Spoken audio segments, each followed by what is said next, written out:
Bhagwanbhai Gabhrubhai Vaghela ફૂલકા. Tractor અત્યારે diesel મળતું જ નથી. બરાબર, કાલે હું કોડીનાર ગયો તો, આજે ગઢડા ગયો તો, અત્યારે અહીં કેસરી આવ્યો. બરાબર, ક્યાંય ડીઝલ મળતું નથી. ખેડૂતો તો હેરાન થાય. અત્યારે વાવણી આવી. બરાબર, ખેડવાના અટાણે હાંધા છે. અત્યારે 50 ટ્રેક્ટર છે.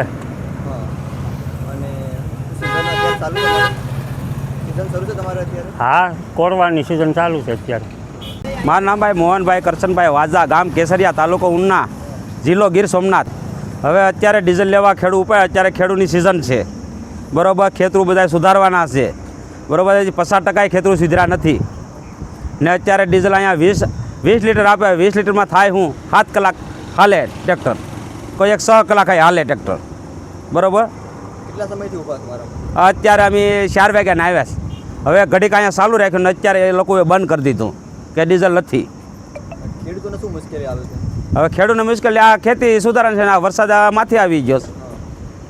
ડીઝલ પૂરતું મળે છે? ના, પડતું મળતું ને અમને ટ્રેક્ટર લઈને અહીંયા ધક્કા ખબર આવે. હવે રસ્તામાં અમારું 5 લીટર તો વહી જાય ડીઝલ. કેટલા વાગ્યાની લાઈનમાં ઊભા છો? અમે 4 વાગ્યાને ઊભા છે. ટ્રેક્ટરો કેટલા છે? ટ્રેક્ટર અટાણે કે 60-70 રહે. સરકારને શું અપીલ કરશો? હવે સરકારશ્રીને કે આ લોકોને પેટ્રોલ પંપ વાળાને ડીઝલ આપે તો અમારા ખેડૂતની ક્યાંક જમીન હારી થાય.